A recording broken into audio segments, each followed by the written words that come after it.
So, the Shard of Honor is going to be reforged, and I have proof from the text, as well as theories on exactly how it'll happen, as well as theories on who might hold it.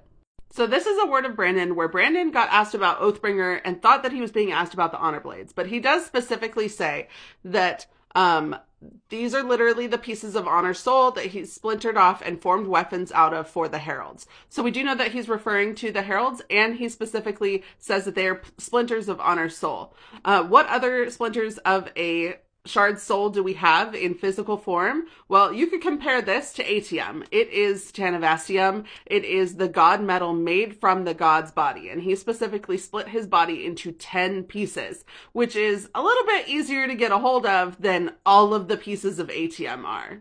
And then specifically in chapter 57 of Oathbringer, you have this paragraph where the first vision, the very, very first vision, ends with ending up in front of the Honor Blades, and that is the very first time that the Almighty says unite them. That is the very first time that Honor points out that something needs to be united while Dalinar was standing in front of the Honor Blades. I feel that we tend to try to make things a little more complicated than they need to be in this fandom. We look for deeper secret meaning because Sanderson loves a twist, but he also loves obvious, in-your-face tells that he is telling us exactly what's going to happen, and it could not be more clear than this, in my opinion. If you unite all 10 of the Honor Blades, then you will get the Shard of Honor, because it is his physical body that he created while a shard. Now, what proof do I have from the text that it's going to happen? In the first conversation that Dalinar has with Reyes as Odium, we have this line happen at the bottom here. I cannot leave behind the splinters of honor as I once thought I could. I can already see that going wrong. We know that shards can see the future.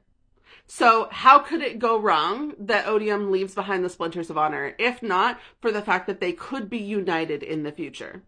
Now, later in Oathbringer, we've got Dalinar creating Honor's perpendicularity, something that no bondsmith has been able to do before. So we know there's something special about Dalinar's powers, and they even specifically say that Dalinar wasn't supposed to ascend. Now, Reyes could be confused. Reyes could be wrong. This could be just an unreliable narrator thing, but I do think that Brandon capitalizes words for a reason. We know that he does. So this could be a red herring, but I think that it actually means that putting together these pieces may have actually been Dalinar somewhat ascending. Now, back to the god metals. Somebody could use the god metals to ascend. We know that because Brandon has said that in interviews. If somebody was a Lerasium savant, they could possibly ascend to be a new shard holder. Basically, that's what ascension is. So god metals can make you ascend. Having enough of a god metal can make you ascend and hold that shard's power. Now, a lot of people have asked about the situation with Dalinar and the perpendicularity, because they're saying, if Dalinar actually brought Honor back together to summon the perpendicularity and Odium said he ascended, is he technically a sliver? Read and find out. Everybody's really wanting this answer. He's not Honor currently. Is that a hint that Dalinar will become Honor?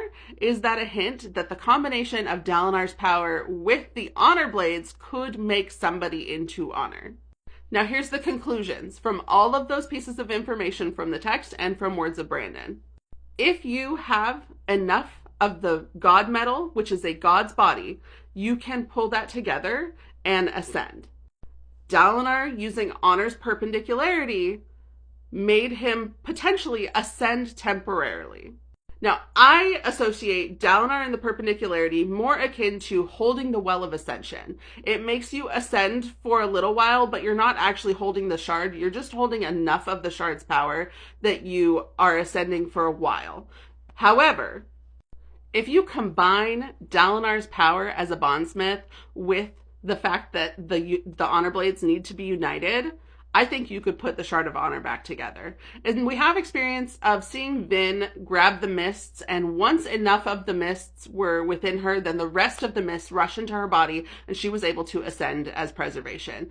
So we have experience of once you have enough of the Shard's power, you kind of automatically get the rest. I would argue that the 10 Honor Blades are enough. We don't know where they all are, but if you brought them all together and used Dalinar's bondsmith powers to unite them back together, I bet we will have the Shard of Honor united back into one piece. Now, do I think Dalinar's the most likely character to hold the Shard of Honor? No, actually. I think I Am Unity is a hint, but also a possible red herring. I do think that one might be a little bit too obvious. I think we're leaning really heavily on Dalinar in this series to lead everyone and go forward. I don't think that Brandon's going to completely lean on him. I think our other really good option is Kaladin, son of Tanavast, the only one in the book ever called that.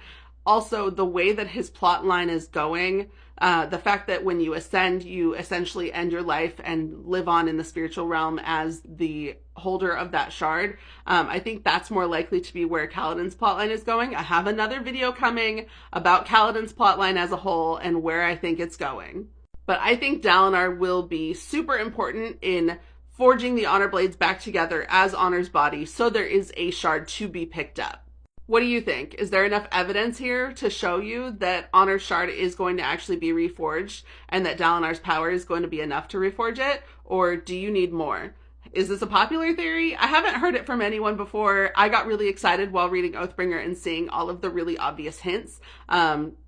Tanavast says that the Honor Blades were made from his body, the unite them being the first thing that he says in front of the Honor Blades in the very first vision. The Stormfather's whole goal was to go find a bondsmith for himself. All of this comes together to say to me that Dalinar is going to reforge Honor's body, and in my opinion, Kaladin's going to pick it up.